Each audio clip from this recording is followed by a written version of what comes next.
അങ്ങനെ മലയാറ്റ് കയറി ക്ഷീണമൊക്കെ മാറ്റാൻ ആദ്യം പോയത് ഐസ്ക്രീം ഷോപ്പിലോട്ടായിരുന്നു. ഐസ്ക്രീം വേറെ വേറെ ഫ്ലേവേഴ്സാണ് ഞങ്ങൾ എടുത്തെങ്കിലും അങ്ങോട്ടും ഇങ്ങോട്ടും നക്കി ഞങ്ങളത് അഡ്ജസ്റ്റ് ചെയ്തു പോയി. പിന്നെ എനിക്ക് പാനിപ്പൂരി വേണമെന്ന് പറഞ്ഞപ്പോൾ വെച്ച് നേരെ തന്നെ പാനിപ്പൂരി ഷോപ്പിലോട്ടുണ്ട്. ഒരു പ്ലേറ്റ് പാനിപ്പൂരി മേടിച്ച് ഞങ്ങൾ അങ്ങോട്ടും ഇങ്ങോട്ടും ഷെയർ ചെയ്ത് കഴിച്ചു. അപ്പോഴേക്കും കണ്ണെന്ന് അച്ഛനും അമ്മ ഒരു പെട്ടിക്കടയിൽ ഉണ്ടായി. പിന്നെ അവിടെ ചെന്നപ്പോൾ അച്ഛനും എനിക്ക് 2 സെറ്റ് വളയും കണ്ണനൊരു കാറും മേടിച്ച് സെറ്റിൽ ചെയ്ത് ഞങ്ങളെ കാറിൽ കയറ്റി. അപ്പം ഞാൻ പറഞ്ഞു അച്ഛാ വിശക്കണം എവിടെയെങ്കിലും ഇത് കഴിച്ചിട്ട് പോകാമെന്ന്. അങ്ങനെ പോണ വഴി ഒരു ഹോട്ടലിൽ കയറി. ഈ ഹോട്ടലിൽ ഞങ്ങൾ മുമ്പും കയറിയിട്ടുള്ള കാരണം നല്ല ഫുഡായിരുന്നു. അപ്പോൾ അവിടെ തന്നെ കയറിയത്.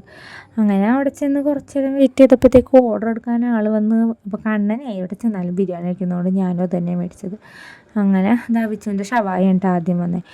ഷവായ വന്നതും എൻ്റെ ബിരിയാണി വരാത്തതും കൊണ്ട് എനിക്ക് ബോറടിച്ചുകൊണ്ട് ഞാൻ അതിൽ നിന്ന് ഇടയ്ക്കിടയ്ക്ക് കിള്ളിപ്പറിച്ച് തിന്നുകൊണ്ടിരുന്നു. കണ്ണന് വേണമെന്ന് വെച്ചപ്പോൾ കണ്ണന് വേണ്ട ബിരിയാണി വന്നിട്ട് തിന്നോളാന്ന് പറഞ്ഞു. അങ്ങനെ കാത്തിരികൾക്ക് ഒടുവിൽ അവരുടെ ബിരിയാണി ആദ്യം വന്നു. അമ്മയച്ഛനും വെജ് ബിരിയാണിയാണ് ഓർഡർ ചെയ്തിരുന്നത്. അപ്പോൾ അവരുടെ ആദ്യം വന്നു, അത് കഴിഞ്ഞ് ഞങ്ങളുടെ വന്നു. പക്ഷേ ഞങ്ങളുടെ ബിരിയാണി മാറിപ്പോയിട്ടുണ്ട്, എഗ്ഗാണ് വന്നത്. പിന്നെ ആ ചേട്ടനോട് പറഞ്ഞപ്പോൾ ആ ചേട്ടൻ മാറ്റി ചിക്കൻ തിരിച്ചു കൊണ്ടുത്തന്നു. അങ്ങനെ ചിക്കൻ ബിരിയാണി ആദ്യം ആ ചെക്കൻ്റെ പ്ലേറ്റിലോട്ട് തന്നെ വിളമ്പി കൊടുത്തു. അല്ലെങ്കിൽ ഇന്ന് ഇവിടെ ഒരു 2 വെള്ളപ്പൊക്കം ഉണ്ടാക്കുമോ. അങ്ങനെ ബിരിയാണിയൊക്കെ അവനും വിളമ്പി അവൻ്റെ ചിക്കനൊക്കെ പൊളിച്ചു വിട്ട് കൊടുത്ത് ഞാനും കഴിച്ച്. അപ്പോൾ ഇവിടെ ഈ AC റൂമിലിരുന്നത് അതുകൊണ്ട് തന്നെ ഭയങ്കര സൈലൻസ് ആയിരുന്നു. ഞങ്ങളുടെ ഒരു ഒച്ചപ്പാടും ബഹളവും കച്ചറയും മാത്രമേ അവിടെ മുഴങ്ങി കേൾക്കുന്നുണ്ടായിരുന്നുള്ളൂ. അങ്ങനെ ഫുഡൊക്കെ കഴിച്ച് ഇറങ്ങാൻ നേരം വെച്ച് ബില്ല് മേടിക്കാൻ പോയപ്പോഴാണ് കാണാം. പിന്നെ ഓടി അടുത്ത് ബേക്കറിയിലോട്ട് വിടും. ആ നിൽക്കാൻ ഞാൻ നേരത്തെ പ്രതീക്ഷിച്ചുകൊണ്ട് എനിക്ക് തടയാൻ പറ്റി. അപ്പോൾ ഇന്ന് ഇത്രേ ഉള്ളൂ. അടുത്ത വീഡിയോയിൽ കാണാം. ടാറ്റാ.